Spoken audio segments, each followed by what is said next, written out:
Olá, tudo bom? De volta para mais um vídeo aqui e hoje eu vou falar de um cineasta que eu adoro, assim, amo de paixão, que é considerado o pai do cinema independente, o pai da nova Hollywood, aquele período do final dos anos 60, 67 mais ou menos, até o final dos anos 70, iniciozinho ali dos anos 80, que acometeu Hollywood, né, com a crise dos grandes estúdios e proporcionou o surgimento de uma série de cineastas muito autorais, né, como o Francis Ford Coppola, que dirigiu O Poderoso Chefão e Apocalipse Now e A Conversação, Steven Spielberg com Tubarão, William Friedkin com O Exorcista, o Martin Scorsese, que não precisa nem dizer quem é, né? Não ser fã da Marvel que não acha que não sabe quem é e acha que o cara tá errado, mas ele tá sempre certo. Mas enfim. E foi graças ao Scorsese, inclusive, que eu conheci esse cara aqui, que é o John Cassavetes. É um ator que aos poucos foi dirigindo, né? Foi se dedicando à direção e ao cinema autoral, às coisas que ele queria fazer. E que vale demais a pena conhecer, porque o cara tem um corpo de obra simplesmente magnífico, né? A Versátil Home Video, de novo, lançou a obra completa dele, né? Aqui tá a Cassavetes e a Nova Hollywood, a arte de John Cassavetes. Aqui tem o cinema de John Cassavetes e aí lançaram mais dois filmes avulsos, né? O Glória e o Minha Esperança é Você, com o Burt Lancaster e a Judy Garland, né? Isso. E aqui o Glória, né? Falar um pouquinho de cada um dos filmes. O que vale a pena conhecer do Cassavetes? O Cassavetes, ele é, vamos dizer, e muita gente já falou isso e eu acho que tem tudo a ver com a obra dele, o cineasta do amor. Não o amor convencional, comédia romântica, isso tudo, mas apesar de ele ter uma comédia romântica que é fantástica, uma das comédias românticas que vale a pena ter, das raras, é, ele é um cineasta que vai falar das dores e das decepções e dos prós e contras, da vivência humana dentro de uma relação, dentro da própria ideia do amor, do que seria o amor. E aí ao longo da obra dele você vai ter um filme dedicado aos maridos, um filme dedicado à esposa, um filme dedicado a quando eles conhecem, um filme dedicado à crise conjugal. E um filme dedicado ao amor na juventude, né, essa coisa mais despojada, que é o filme de 59 que começa a obra dele enquanto cineasta, que está nessa caixa aqui, Cassavetes a Nova Hollywood. Os Sombras, o primeiro filme dele, que é um filme bem fora da caixa, bem jazzístico, né? O corpo de obra do Cassavetes, plenamente dirigido por ele, que ele vai ter um último filme lá chamado Um Grande Problema, ou Problema em Dobro, uma coisa assim, que não é exatamente dele, ele só finalizou o filme, então nem conta. Ele vai ter esses filmes aqui que eu tenho aqui como sendo o corpo de obra completo dele de direção, né? E o Sombras inaugura isso. O Sombras é sobre juventude, sobre experimentalismo, um filme feito sem orçamento nenhum, nas ruas de Nova York, coisa que era feito em estúdio. Ele usava o dinheiro dele que ele ganhava enquanto ator. Ele fez Os Doze Condenados, fez Bebê de Rosemary, fez vários filmes para ganhar dinheiro. Ele não gostava de trabalhar para Hollywood, para ganhar dinheiro para poder bancar os projetos pessoais dele. Isso é uma coisa muito louca que ele fazia e sobreviveu, né? Foi até 1989 vivo, morreu de cirrose. E agora, recentemente, a esposa dele, a Diana Rowlands, a maior atriz que o cinema norte-americano teve, faleceu agora, já bem senhorinha, né? Então fica aí a homenagem a ela, como eu vou falar daqui a pouco. E o Sombras é isso. O Sombras é o primeiro movimento dele. É bem jazzístico, bem free jazz, né? Uma coisa bem... Parece um improviso, mas é um improviso controlado. O método Cassavetes de atuação é bem mais visceral no sentido da emoção e da espontaneidade, mas isso controlado, isso calculado, é um pouco diferente, por exemplo, da escola do Actor Studio, onde você visita o passado da personagem, constrói uma história da personagem e aí mergulha naquilo e há uma repetição e há uma falsificação, entre aspas, do naturalismo. O Cassavetes, ele tem essa coisa do ensaio, mas é muito mais no improviso, porque filmes de baixo orçamento não tinha muito tempo de ensaio, então ele permitia muito improviso. E aí você vê as cenas sendo esticadas, indo para outros lados que não o do roteiro, e o roteiro era simplesmente o ponto de partida para ele, né? Então fica aí o Sombras como sendo o primeiro filme dele. Vale a pena para conhecer o estilo Cassavetes. Depois, ele vai ter nessa caixa aqui, a arte com John Cassavetes, o filme Canção da Esperança, que é um filme dele feito para estúdio. O Canção da Esperança e o Minha Esperança é Você são duas obras das quais ele não teve uma boa experiência dirigindo, porque teve apoio de estúdio e aí os produtores ficavam no pé dele o tempo todo, aquela coisa, né, que acabou gerando um cansaço, vamos dizer assim. Mas ele fez esses dois filmes para bancar o quarto filme dele, que é o Faces, de 68. Quando ele conheceu o produtor, se não me engano ele conheceu o produtor dele agora, que é o Al Ruben, que produziu Faces, o primeiro filme dessa caixa aqui, o cinema de John Cassavetes, né? O Canção da Esperança tá nessa aqui, a arte de John Cassavetes, e o Minha Esperança Você é um filme avulso, um filme em edição individual. O Faces, cara, o Faces, a primeira vez que eu vi eu não curti muito não, porque eu não entrei na vibe, achei o filme longo, meio enrolado, que a gente vai com essa coisa de criar expectativa, né? Eu já falei sobre isso, de criar expectativa é um dos maiores erros que a gente pode cometer com um filme, é criar expectativa em relação a ele. Tem que deixar o filme envolver a gente naturalmente. E aí, entrando na experiência e entendendo que o cinema do Cassavetes é uma espécie de jazz, a gente vai vendo esse estudo que ele faz, né? Se no Sombras ele estudou o amor na juventude, aqui ele vai estudar o amor na crise conjugal e como isso vai desdobrar. E é maravilhoso. O filme é dividido em duas partes. Uma acompanha a Lynn Carlin e a outra acompanha a personagem do John Marley, que inclusive ganhou prêmio em Veneza, né? No Festival de Veneza daquela edição. E tem a Jenna Rollins magnífica também, fazendo uma garota de programa, né? Uma prostituta, que tem uma relação muito legal com o John Marley em cena. E aí você vê essa questão do improviso, ele usa um preto e branco super granulado, né? Uma imagem pesada, carregada, quase de filme usado, e isso faz com que as faces ali sejam mais investigadas ainda esteticamente. É um recurso que ele usa maravilhoso, né? E equipe reduzidíssima e um trabalho assim exemplar. O Faces é emocionalmente complexo, já é Cassavetes no seu ápice, né? A partir de 68 ele vai para 70, se não me engano, com um filme mais radical dele, chamado Os Maridos, tá nessa caixa aqui, ó, Cassavetes é Nova Hollywood, é o segundo filme, Os Maridos, que aí é o Cassavetes ainda mais maluco, né? Ainda mais radical, ainda mais experimental, e é um filme, talvez seja o filme que eu recomendaria ver por último, porque é o mais radical dele mesmo, assim, junto com o Love Streams, né, o Amantes, ou Fluxos do Amor, uma coisa assim também.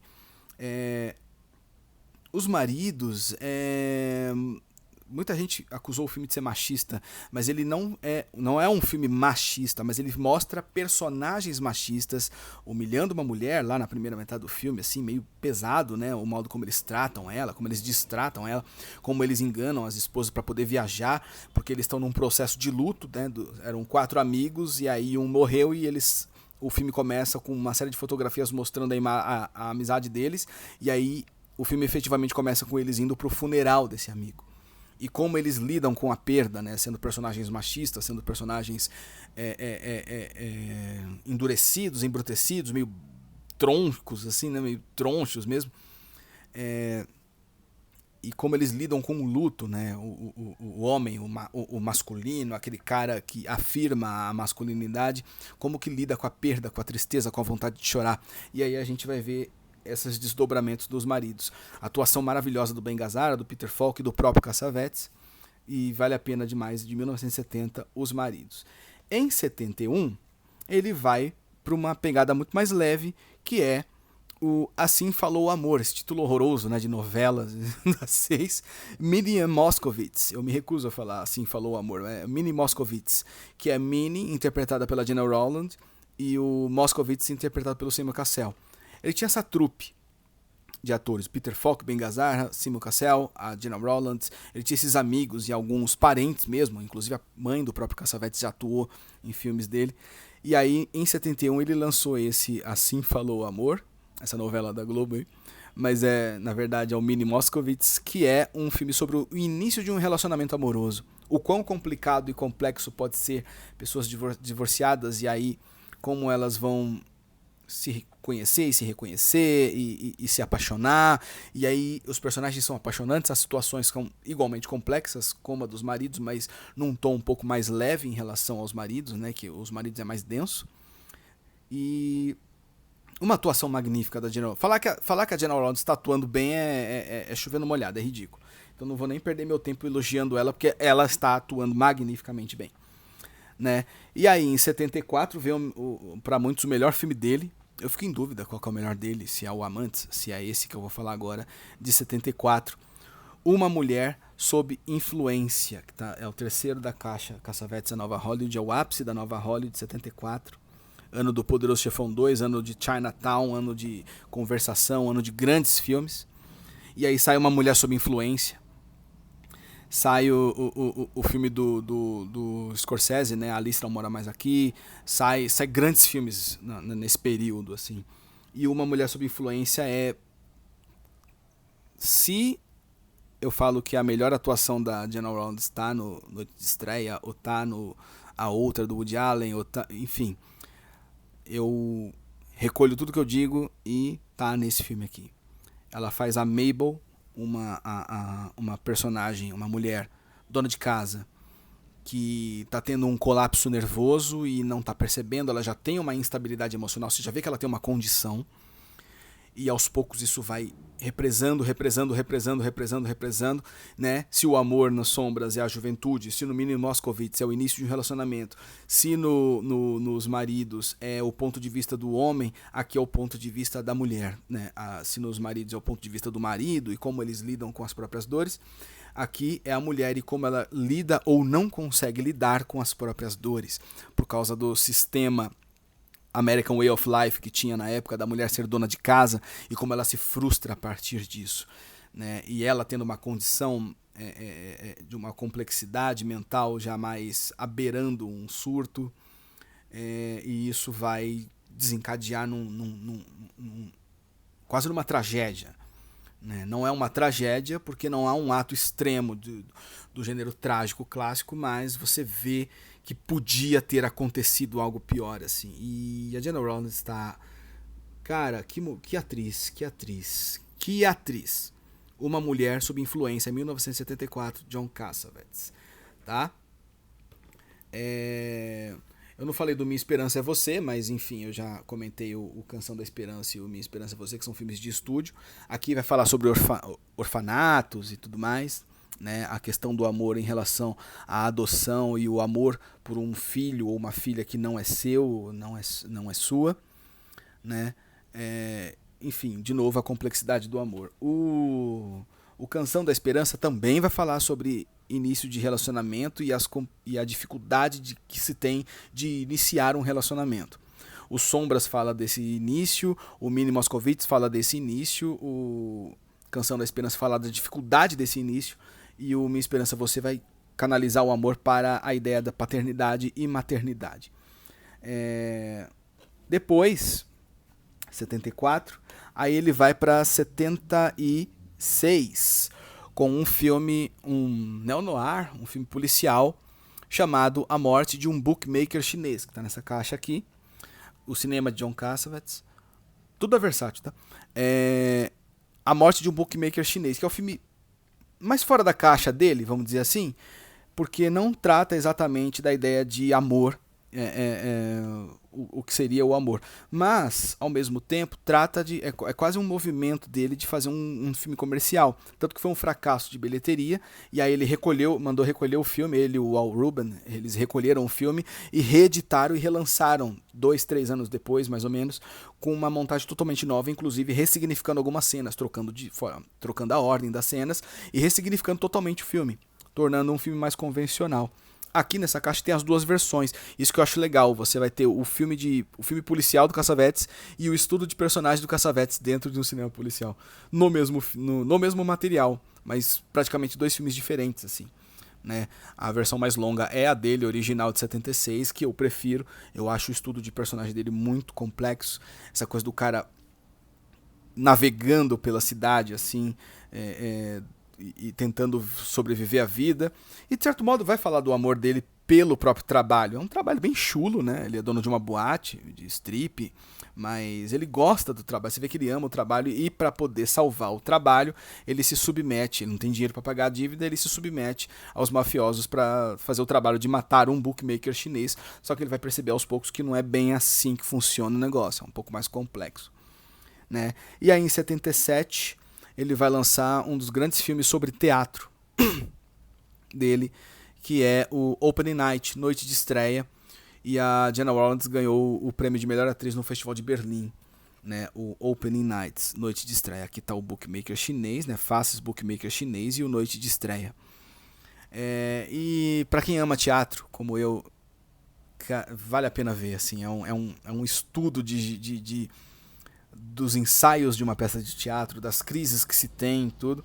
E aqui vai falar de uma atriz de meia idade, que vai ter uma crise existencial de identidade e nervosa mesmo, por causa da morte de uma fã, uma menina bem jovem que chega, eu sou muito sua fã, e aí logo depois ela morre atropelada e ela começa a ficar entra num processo de complexo e de culpa, e isso vai gerar uns certos delírios, onde ela vai ver essa menina morta pra lá e pra cá, e isso vai afetar o processo de ensaio dela. Né? E o Noite de Estreia é bem legal, é bem interessante. Para quem curtiu Birdman, eu acho que vale a pena conhecer esse filme. Depois, ele vai fazer o outro filme policial dele, que ganhou Leão de Ouro em Veneza, Glória. Para variar, outra atuação fantástica da Jenna Rollins, né? Que é um filme que até foi refilmado com a Sharon Stone, dirigido pelo Sidney Lumet nos anos 90, né? Mas que o Glória original é bem melhor, né? Desculpa, Sidney Lumet, eu te amo, mas, cara, que filme ruim que você fez. O Glória é esse cinema policial de uma mulher, uma prostituta, vamos dizer, de luxo aí, que atende os mafiosos, e aí ela tem que cuidar de uma criança que teve a família assassinada por esses mafiosos. E aí entra o amor em relação à maternidade novamente, casando ali com o Minha Esperança é Você, né? Falando de novo sobre maternidade e essa função de como o amor vai permeando o coração das pessoas a ponto de elas cometerem atos mais extremos, vamos dizer assim. E é um grande filme mesmo, ação urbana na rua, bem maneira independente assim. Quem gosta do cinema mais de câmera na mão e tudo, das ruas, vale a pena conhecer o Glória. Todos os filmes dele são bons, né? Acho que não, até os de estúdio que ele fez não são filmes ruins. E aí, por último, em 84, ele vai ganhar o Urso de Ouro no Festival de Berlim com... só uma coisa. O Glória dividiu o prêmio com o Atlantic City, filme do Louis Malle. E nessa edição do Festival de Veneza, o Glauber Rocha estava lançando A Idade da Terra e ficou puto com o resultado, porque falou que o festival estava vendido para o cinema norte-americano, comercial e blá blá blá, que causou aquele alvoroço lá. A Idade da Terra é um grande filme, mas o Glauber Rocha era uma pessoa meio insuportável. Né? Um cara genial, mas assim, uma pessoa muito insuportável, né? Não aceitar derrota em um festival. O cara... O objetivo de um filme não é ganhar festival. O objetivo do festival é mostrar filmes e que se dane a premiação, de certo modo, né? E aí, voltando para 84, o Festival de Berlim ele ganha o Urso de Ouro com Amantes, Love Streams, o último filme aqui do coisa. Aqui embaixo é um documentário sobre a carreira do Cassavetes. E aqui tá o Amantes, aqui tá o Assim Falou o Amor, que é o Mini Moscovitz, e em cima o Canção da Esperança. O Amantes é o último filme dele e é um dos filmes mais radicais dele, é quase surrealista. Né, quase como se o Cassavetes tivesse tomado uma injeção de Luiz Buñuel ou de, sei lá, David Lynch, e aí começa a fazer coisas com o filme, assim. Vai falar sobre dois irmãos que estão em processos de divórcio, né? O Cassavetes interpreta o irmão e a Jenna Rollins interpreta a irmã. Ela passa por um processo de divórcio e reflete verbalmente, inclusive, sobre o que é o amor. E ela que dá o título do filme, né? Love is a Stream. O amor é um rio que vai seguindo e você não consegue mergulhar nele, assim. Fazendo um paralelo ali com o Heráclito, né? A filosofia do Heráclito. E o Cassavetes vai interpretar esse cara alcoólatra, que é um pai ausente, que tem dificuldade para cuidar do filho, ele não sabe cuidar do filho porque ele tá muito mais preocupado com o alcoolismo dele, ele é um artista, entre aspas, incompreendido, que se dedica muito mais à escrita do que à família e muito mais ao álcool do que ao filho, né? Então vai falar sobre essa morte do amor. É um filme bem melancólico, né? Se lá no Sombras e no Canção da Esperança você via o amor nascer, e assim como no Glória o amor aos poucos vai nascendo, no Amantes o amor vai morrendo. Então você tem essa nota de elegia, de melancolia, né, dentro da obra dele. Então esses são os filmes do John Cassavetes, a filmografia completa dele. Vale a pena demais conhecer, um dos grandes autores do cinema norte-americano, um dos grandes autores do cinema mundial, na verdade, de todos os tempos. É um dos meus diretores favoritos também. E espero que vocês gostem, espero que vocês assistam, procurem a obra deles. Tem MUBI, tem Criterion Collection, Criterion Channel, tem nas internet da vida aí, né? E vale a pena demais conhecer a obra de John Cassavetes que ele dirigiu, tá? É isso. Um grande abraço e até o próximo vídeo.